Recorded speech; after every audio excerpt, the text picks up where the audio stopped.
Passem ara a donar la paraula a l'il·lustre diputat senyor Lluís Postigo, que va ser designat relator de la ponència.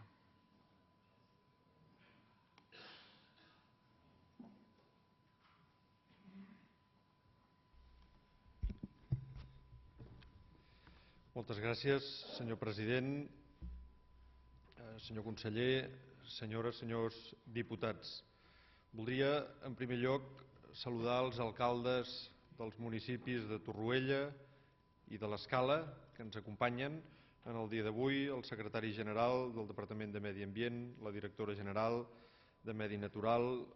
la resta de membres del departament, representants d'entitats i de diversos sectors socials i altres persones que han volgut també acompanyar-nos en aquest dia d'avui. Em correspon, com a relator ponent d'aquesta llei, donar compte d'una forma resumida del tràmit parlamentari seguit fins al dia d'avui. Fa avui, justament avui, 4 mesos que el Govern va entrar en el registre d'aquest Parlament les 15 caixes arxivadors que integren antecedents i tota la documentació d'aquest projecte de llei. Un mes després de la seva entrada en registre van tenir lloc el debat de totalitat que va tractar les 2 esmenes presentades per als grups de Convergència i Unió i del Partit Popular de Catalunya i que, tot i comptar amb el suport del grup mixt, varen ser rebutjades pels vots en contra dels grups que donen suport al Govern.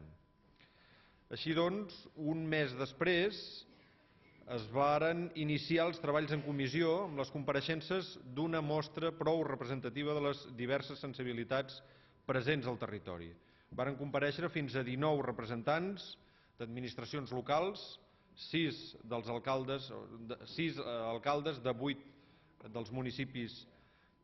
interessats i també els representants de diversos sectors econòmics i socials, el sector agrícola, pesquer, turístic, recreatiu, ambiental, de propietari, científic, fins a, érem 13, que completaven aquestes 19 compareixences.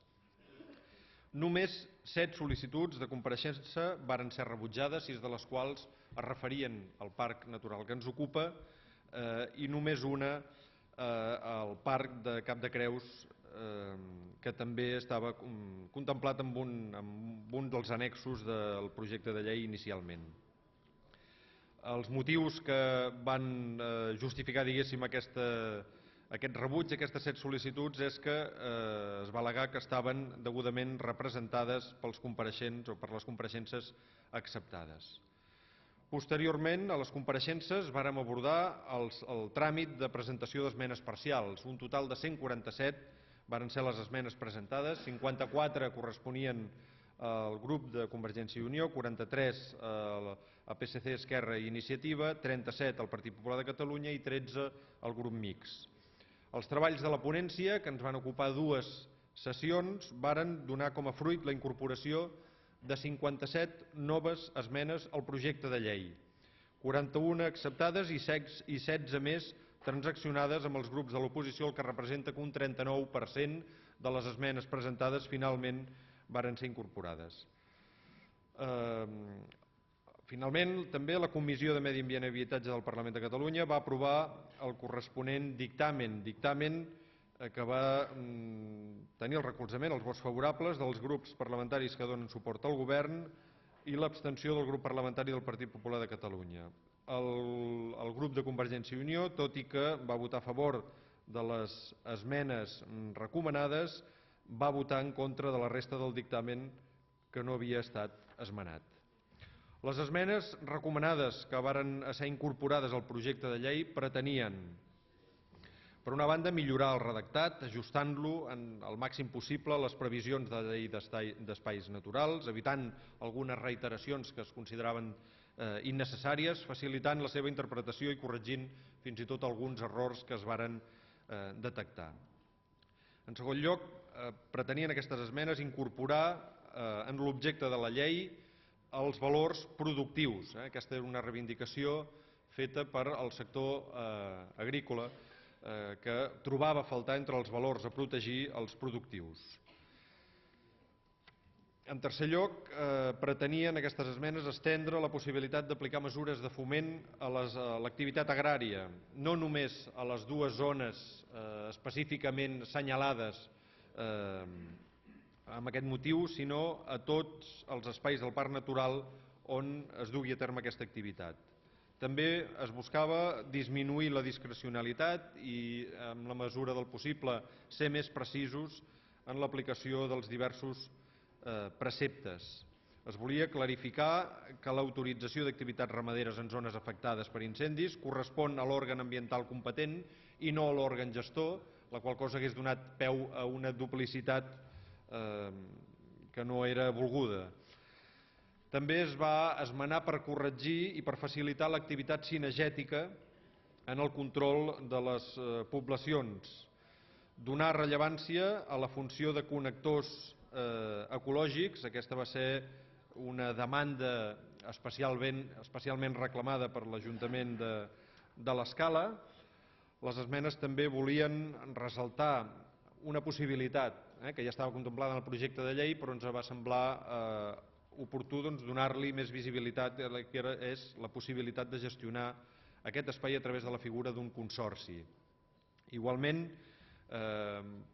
pretenien les esmenes garantir la presència de les entitats més representatives dels sectors socials rellevants, com ha dit el conseller,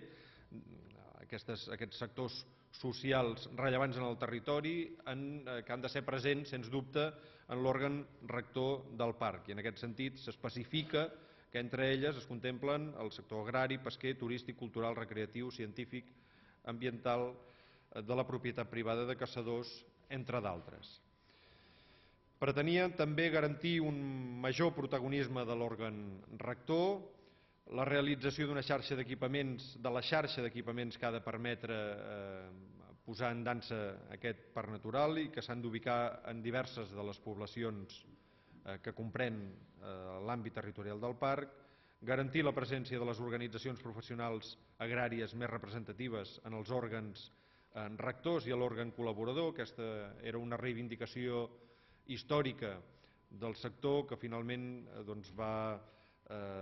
ser assumida per part del Departament amb unes manifestacions del conseller amb la darrera assemblea d'Unió de Pagesos, en concret, però que no només els beneficia a ells, sinó a d'altres organitzacions professionals agràries representatives. Es va optar per suprimir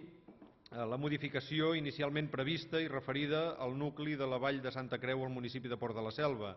Aquests eren els annexos que referien al Parc Natural de Cap de Creus.